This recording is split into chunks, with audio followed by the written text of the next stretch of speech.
Bastards is my favourite episode, and I'm not in that episode. I'm not quite sure A, how to take it, and B, whether to say thank you. All I can say is, yeah, I enjoyed that episode as well. I had pretty much the same experience of that episode as fans of the show do. So yeah, it's an interesting thing where you know that you're just creating this little part of this greater thing, but we all feel like we're part of the same team. Well, that brings something else to mind. Before I say it, I want to remind you, as John just mentioned, this is about you guys. We have a volunteer with a microphone right over there, one over there. So we'll have two lines. If you guys want to ask her questions, go ahead and line up. But I will let you know that one of my favorite scenes on Game of Thrones is the montage with the chamber pots. And so I'm wondering, first of all, what was in those? Well, first of all, it was... Can you swear? They say yes. Okay. Well, thanks for that. It looked very realistically like shit, but it wasn't actually shit. I arrived on set that day and saw these lumps of stuff, and I wondered what it could possibly be. And I asked, and it turns out that it was soaking wet fruit cake in kind of dirty brown water. And when they hit the bottom of those pots, they hit with a real thud. And it's really quite unpleasant. You think, well, at least it's not as bad as shit, you know what I mean? But over the course of the day, when you're using the same turds of cake for... It's just to say, you're going to sign this. The same turds of cake for 2 days straight, they start to smell not much better than the real things they've had. But yeah, that took a lot to switch it out, huh? No, they don't. Every penny counts in Game of Thrones. So that took 3 weeks to shoot that, and every day for 3 weeks I was in that set on my own, working with this stuff, with no other actors, just me and the crew, while everybody else was at the Emmys. The rest of the group was at the Emmys that year, and I kept getting pictures sent through of people in tuxedos looking amazing, and I was up to my elbows in fruitcake. And I think what I kind of like the most about that sequence is it just goes to show that how, even in season 7, we can find ways of surprising people. The show has surprised people all along. They surprise them with things like this. It's so artfully done, for one thing. Yeah, and it just adds, for the want of a better expression, forgive me for this, it adds a completely different flavour. It adds a completely different flavour to it. And sometimes surprises don't necessarily come from the Red Wedding or Ned Stark dying or big plot points. They can sometimes come from just putting in a slightly different rhythm than we've seen before, and a little, essentially, silent comedy montage at the first episode of the 7th season, just because to show that we were still finding ways of giving people something completely unexpected. Well, another thing that is very pleasing about both of you in the show is I feel like you're the only just pure loving couple that is together for love, not for some kind of advancement or deceitfulness or whatever. And so I'm wondering how it feels to you guys to represent that, and also what fan reaction you've got from it. Yeah, I think we're both really kind of invested in portraying that relationship as kind of honestly and as heartfeltly as we can, because it is this kind of shining light in the middle of all this darkness, and I think we're also always trying to be careful to not lean too hard into the kind of sweetness of it, so that it doesn't become saccharine, and that it just feels very truthful and realistic, and therefore I think people can relate to it and see, hopefully, mirrors of their own relationship experiences and that love between them. I was going back and watching some scenes to prepare, and I noticed early on, because the characters are so different, John has more of a knowledge of the world, Sam, and Gilly is more intuitive, I would say, and practical, knows how to start a fire, things like that really complement each other, but also I felt like that kind of played on their insecurities, where, oh, why do you talk so fancy around me, or maybe Sam felt inadequate in certain ways. And that could have blown the relationship apart, you know what I mean? Because they were so different that it might have fed into their insecurities, but it didn't. So I'm wondering if you know why that didn't. Well, I think that that although it is a loving relationship, and it kind of says quite rightly, it is such a kind of oasis of light in the middle of all this darkness. They themselves as individuals and their relationship is a product of such darkness and such trauma, and you know, they had very, very unhappy childhoods and abusive childhoods in different ways, that they know what each other's suffered. And they're very well aware that they have to kind of walk on eggshells around each other sometimes, because, you know, they can be triggered, or they're only ever a second away from saying something that will make them feel bad, or will bring back all these memories. And at different times throughout the course of the series, they both had moments where they've been, through something that they've said, or a thought they've had, or something the other one said, they've been plunged right back into the memories of their childhoods, and they've spoken about it.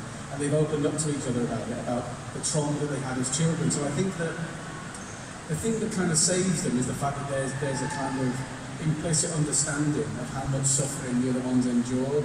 And they know that if one of them, like, you know, Gilly says to Sam, "You're no good at it," one of our favourite lines, "You're not good at it," when he's talking about starting fires. That can make Sam feel bad for him, but he knows that Gilly doesn't mean it, and she's not doing it to ridicule him.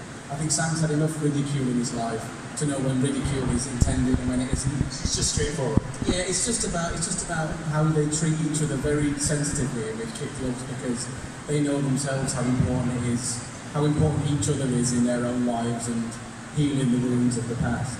And I think, you know, Sam got to see that firsthand right when Sam and Gilly first met, but Gilly didn't really get to see it firsthand until they went to Horn Hill, right? So do you feel like Gilly got more of an appreciation for what Sam had gone through in his childhood after that experience?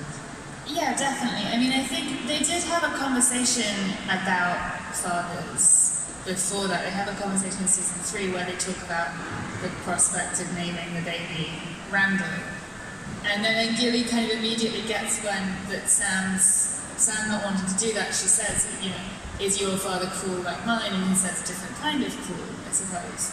And so I think in that moment there's a very simple acceptance of that they have this thing in common, and even though it's, like he says, a different type of cruelty, they've still both suffered immensely at the hands of the very person who's supposed to love and protect them.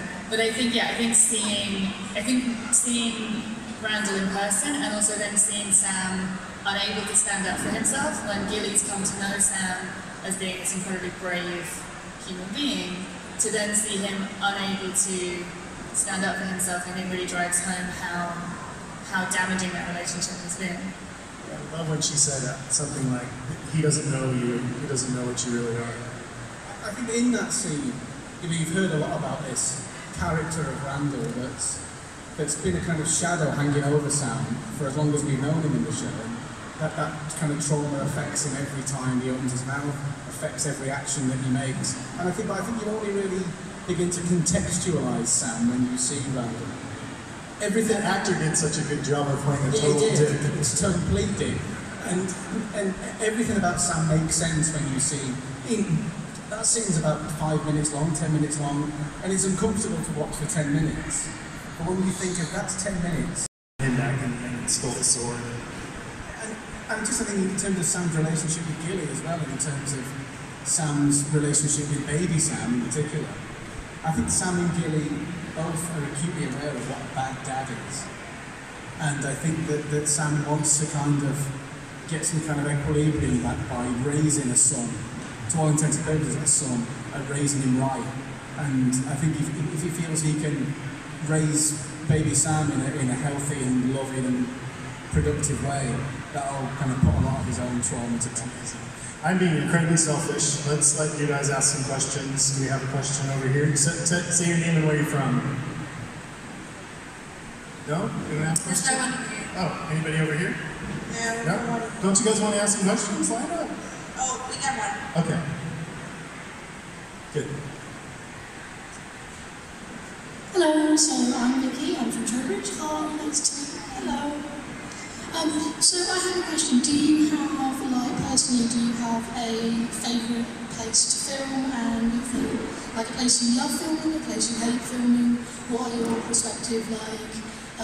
sites to film like home location? Well, no matter where we film, my costume just doesn't work. No matter where we film, my costume doesn't make sense. I think that we've had. I know that because Sam and Gilly are two of the characters that seem to have been on the biggest geographical journey in the whole show, because they've been very far north. They've been Castle Black, and they've made that long journey all the way down to Hornhill and back. We've had the privilege to be in a lot of different locations. I mean, I was in Iceland for 2 years, rolling in November and December when we got to minus 35 degrees, with wind chill and all that stuff. And a beautiful place, but very, very hard. And then Belfast, which when it rains in that Castle Black courtyard, it really properly rains, and you're up to your ankles in water. It sounds like I'm moaning. I'm not moaning. But, and then we got to Spain, which was baking hot, and the sweat was rolling off me, and I was still in that black tunic that I've been in for all these years. So we had the opportunity to really film in a lot of different types of places. But for me, probably Iceland for me, in terms of the location, just because when we filmed all that stuff in season 3, we were a 50-minute flight outside of Reykjavik, so we were literally in the middle of nowhere. There was one hotel and the place that we filmed in. And sometimes you were looking out onto this landscape and you saw that it just looked like it's always looked. There was not a trace of anything modern about it. There was no telegraph poles, no cars anywhere, nothing like that. So it just looked like it's looked for millions of years. And you do find that when you see something like that, you really realise what a privilege it is to be there. And not only be there with a group of your friends doing work that you like, and basically being paid for the privilege as well. But in that moment, you really realise that this is quite a special job that we do. We get to go to these places in these circumstances and see things that very few people get to see, and that's a real privilege.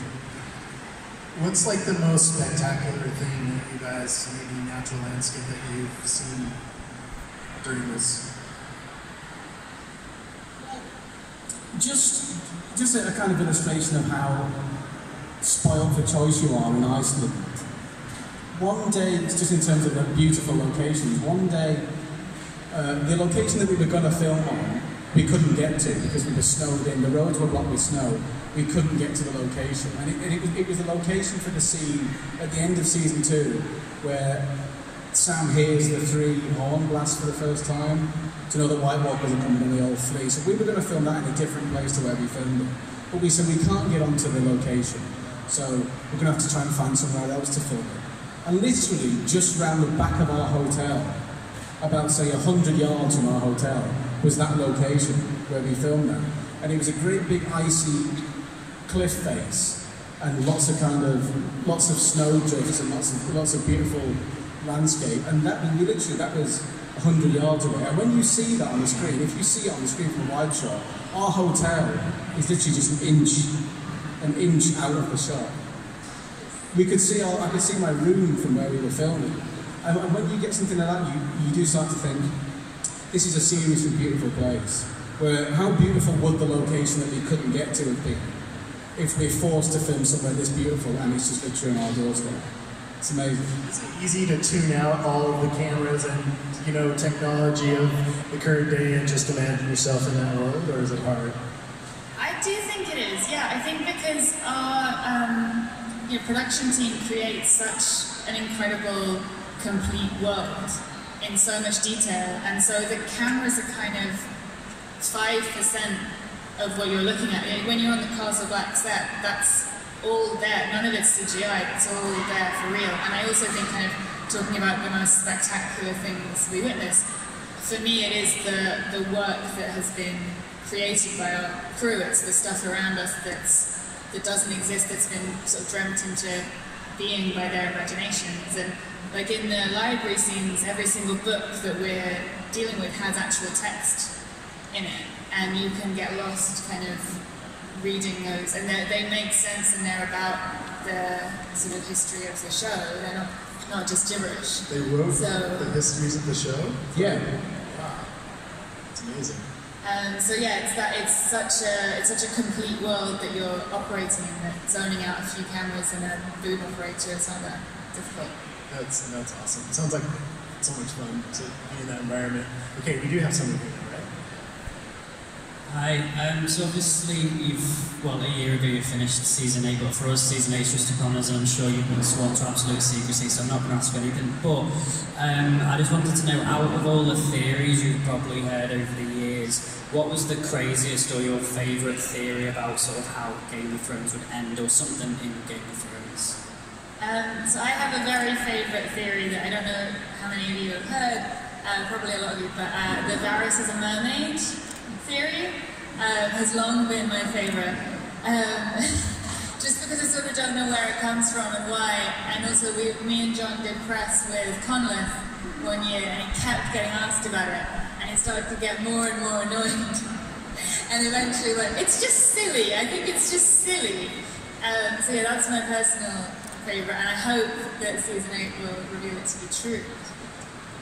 It's weird with those theories because I think if you come up with a theory, you're kind of on a hide into nothing really. Because if you put a theory online and you credit the theory to yourself, if you get it right, you guess it right, you've spoiled it for yourself by guessing it right. You know what I mean? And then the ending is going to be a disappointment because you've already foretold the ending in your own words. And if you get it wrong, there's a record online of you being wrong. You know what I mean? So if you get it right or you get it wrong, you're not going to win really. So you're saying stop with the theories? Well, but they're going to have to stop soon because all the questions aren't going to be answered, I guess. But sometimes when you look at them, and it says like the 20 craziest theories in Game of Thrones, and you read them, and some of them like that mermaid bullshit is so well, maybe not.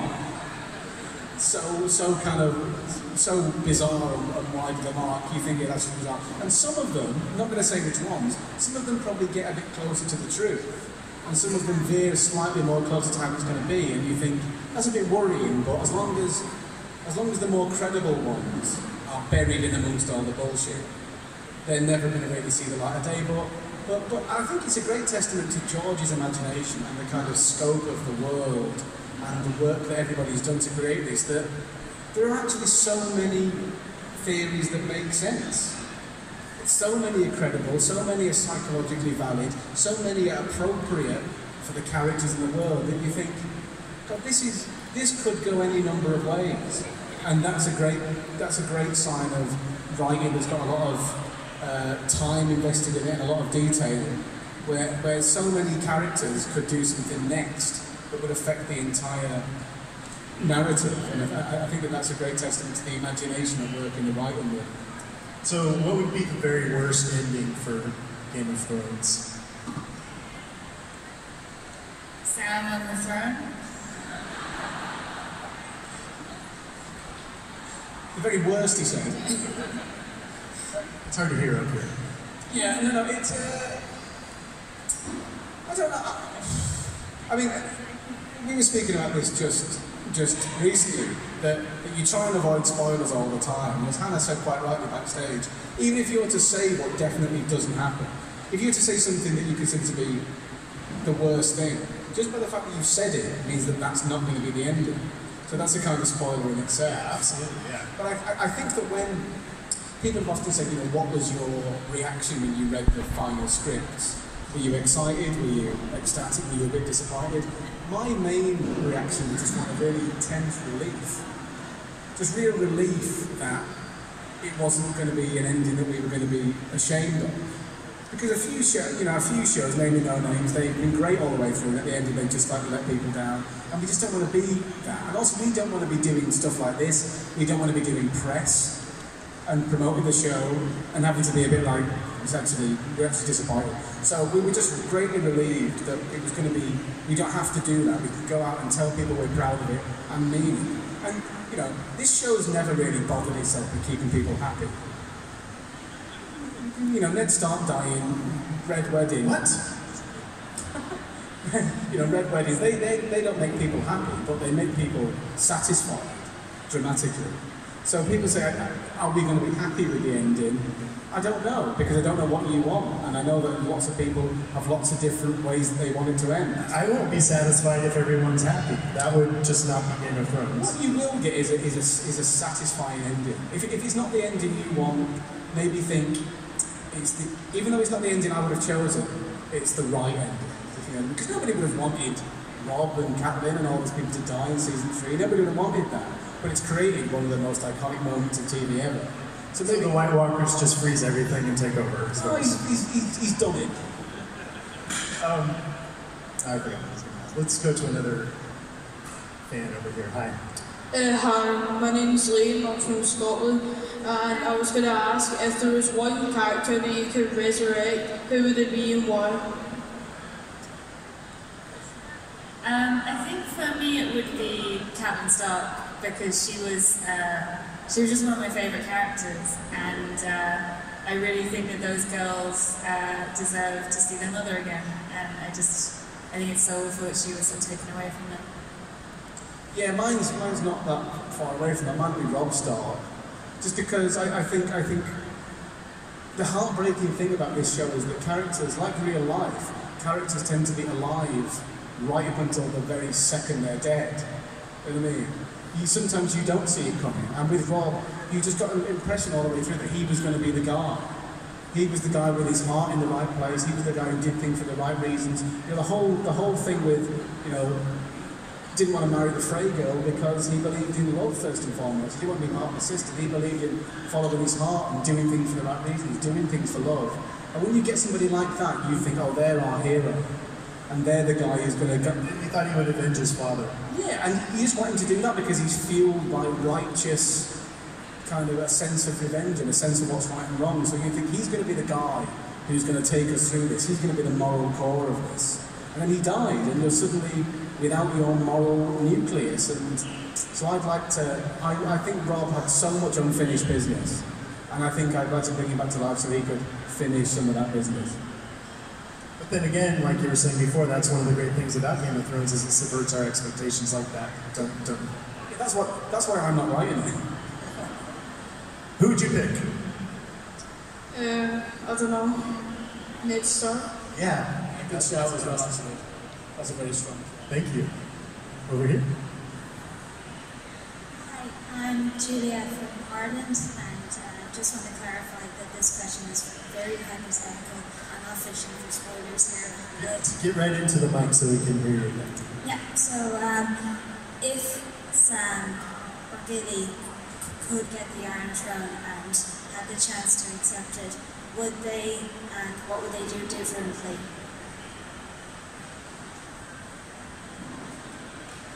Oh, great question. I think the first law that Sam would implement is some of those maesters have got to clean their own shit up. First and foremost. But I think that I don't know, Sam, the thing about Sam is that what a lot of people don't really appreciate about him is he's such a kind of visionary thinker. And he's a really progressive character. The main reason that he didn't fit in the Citadel was because he wanted to be proactive, and he wanted to use academia to make change. And you know, he says things like, you know, I can't steal Gilly, she's a person, not a goat. So he's in kind of millennial terms, he's really woke. He's one of the most kind of woke characters on the show, and he's really progressive and he's really forward thinking. So I think that not many people understand that about him. They see him and they think he's weak, and they think that he's, you know, he's got a lot of boundaries in his life. They don't really get a sense of just what a revolutionary thinker he is for the time. So I think if Sam was to take the Iron Throne, you'd see some huge changes, some quite controversial changes, because he seems, out of all the characters in it, I think Sam seems the most like, this may seem like a strange thing to say, the most like a real person, if you like, because he's somebody who can't necessarily cope with the environment that he's in. A lot of the characters are great fighters, and they're physically very brave, and they can cope with whatever comes at them. Jon Snow can fight his way through an attack of White Walkers, and Sam can't. And I think that's important, because as much as people would like to think it's not the case, most people wouldn't be able to survive that. He's the kind of man in the street in the show. And he's kind of got a modern way of thinking that a lot of people in the show don't have. So I think if Sam got the Iron Throne, I think the first thing he'd do is abolish the very idea of the Iron Throne. I think he'd see it as something that was regressive, something that was unfair. Not one person should have that amount of power because nobody knows everything. And I think that in his progressive thinking, he'd get rid of that whole hierarchy and the whole monarchy and just see it as a kind of antiquated and archaic system that has caused all of this bloodshed and all of this violence and all of this hatred. And if he got rid of that and everybody was on an equal, slightly more equal footing, and the world had progressed, I think that would be the first thing he'd do. I like to think Gilly would take it, and I think she'd hold it over Sam for the rest of his life. Tell him what to do. Yeah, absolutely. No, I think she'd probably do a lot for education, because she really believes in that, having learnt to read later in life. Very important thing. There'd be a lot of libraries around, and good childcare for everyone. I feel like it really helps Sam and Gilly's relationship that Gilly is so curious about the world and wants to learn how to read and just loves learning and everything like that. I'm wondering if you agree that that makes a big difference to Sam, and also whether he might have intuited that about her early on.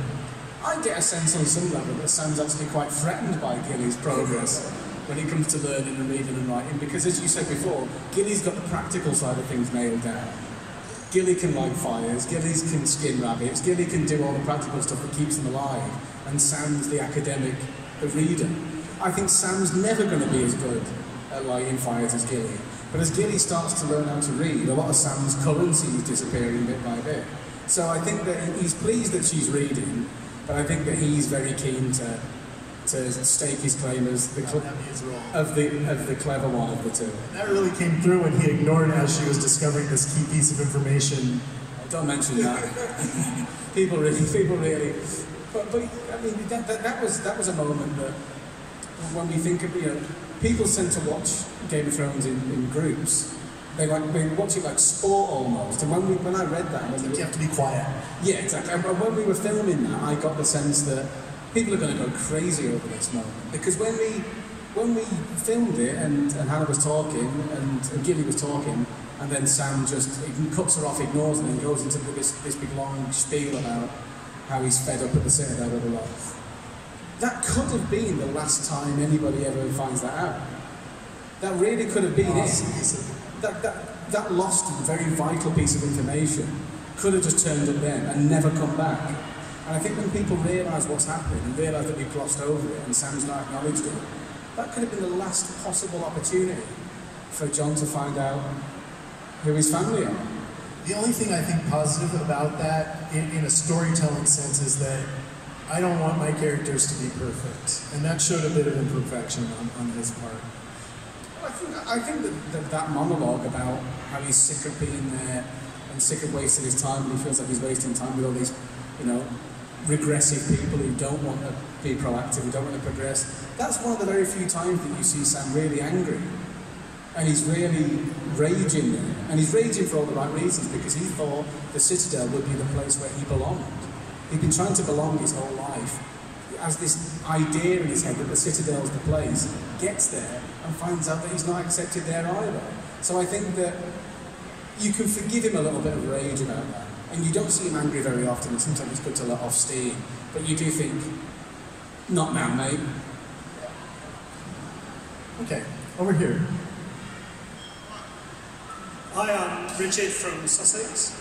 I was thinking, do you think that Sam and Gilly being so pivotal in saving Westeros will Sam ever find the redemption he's looking for? And will Gilly find the acceptance that she needs?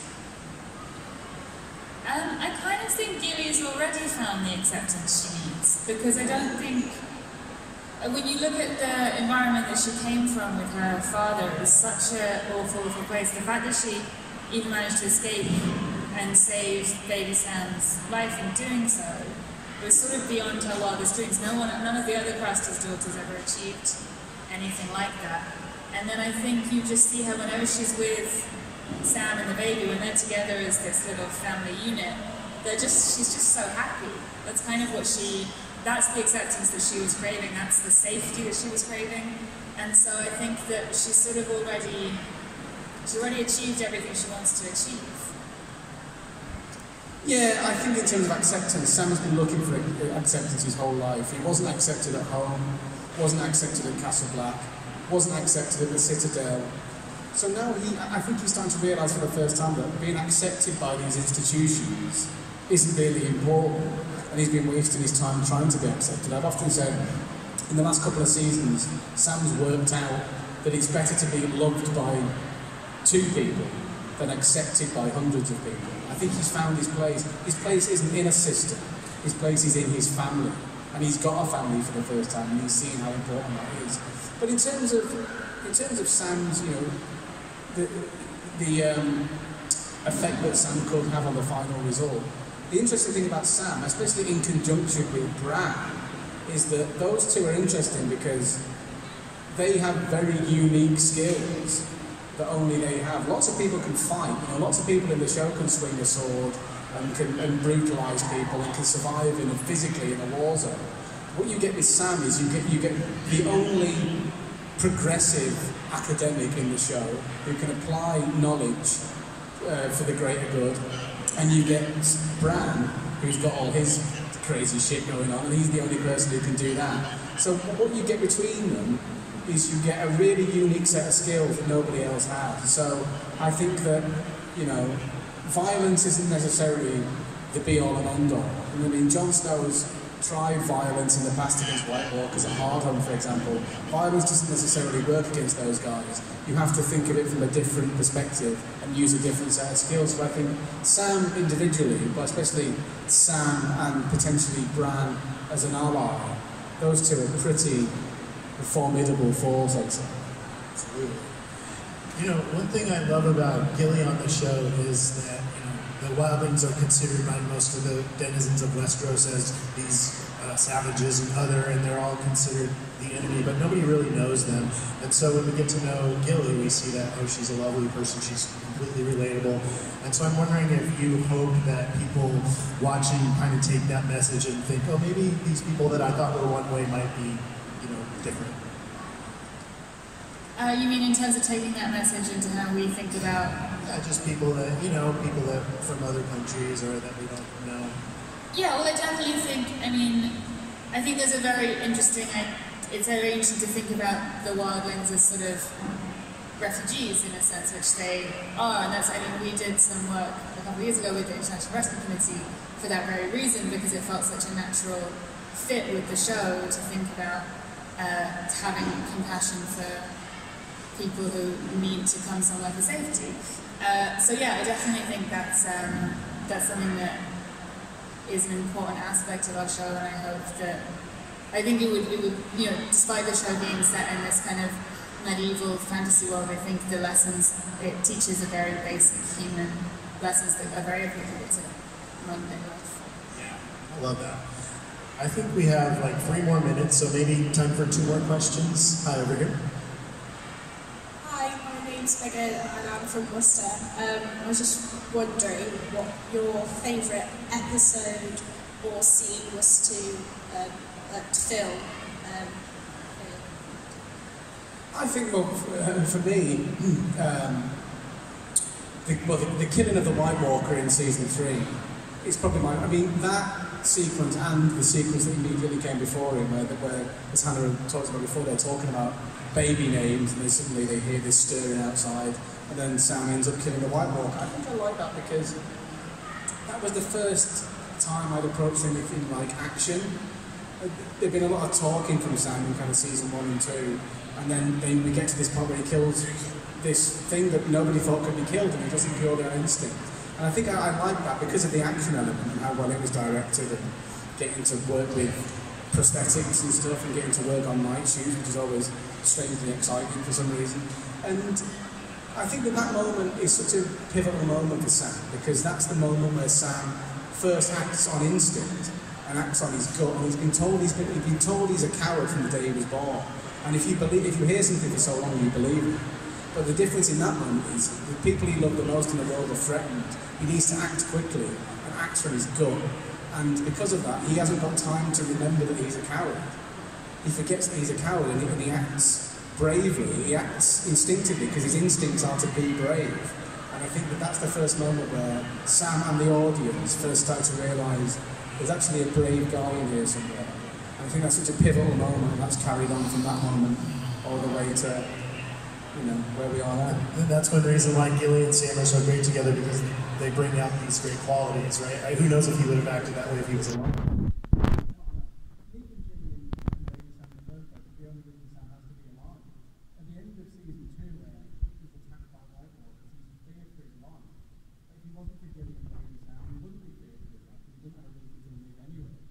He just wanted to stay alive to keep them safe. And all of these little moments, they can solidify their relationship and what they mean to each other. Every single one steps his character development on a yeah, my favourite scene is actually the scene immediately preceding the White Walkers, like John mentioned, about deciding what to name the baby. Because we just had we had a lot of fun shooting it, and it's such a funny scene in a very kind of specific, tender, delicate way. And we were saying all these kind of odd Westeros names and making each other laugh, but I think that was, for me, that was when them as a family unit kind of first came into being. Before that, they were sort of two individuals kind of quite wary of each other, and that was the time I felt like they really became comfortable with each other, and this bond was formed, and they named the baby together. That's a great thing to remember about Game of Thrones. You know, there are a lot of the things that you instantly think of, the big action sequences, the big CGI moments, the big battle, choreographed battle sequences. But so much of the show is just two people talking, or a group of people talking. And I think in addition to action, the show does talking really well as well. And some of the most effective scenes are just two people talking. I think that's a great example of that. Right? It's written well enough. In that conversation, you learn so much about them.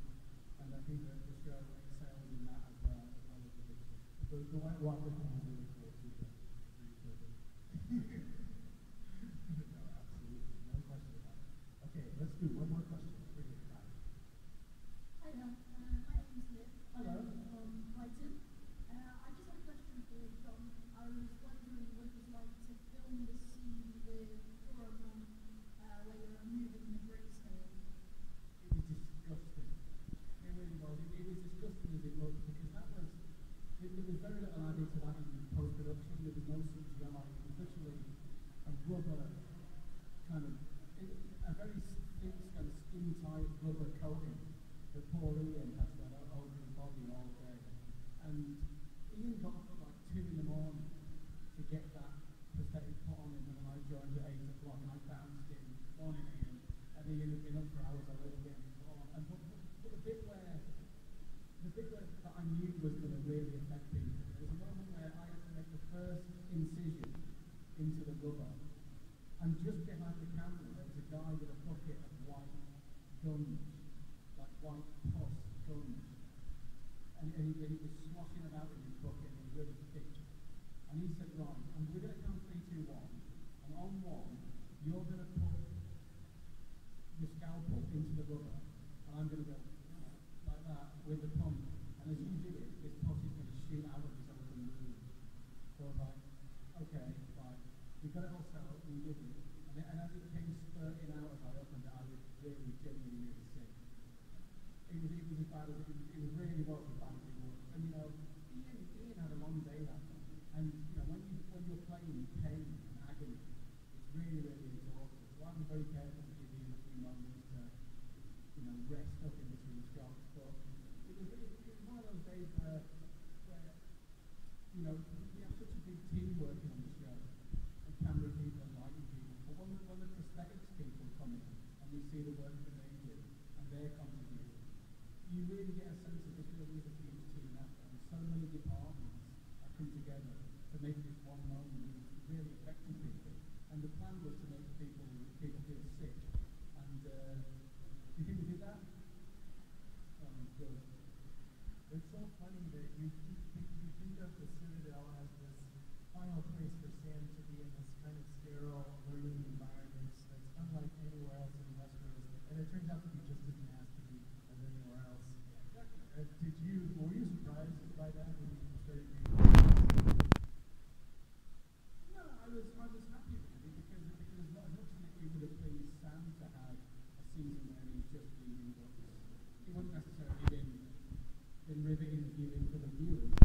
So I think if, you know, reading's all very well and good, but a few turds and a little bit of agony, or a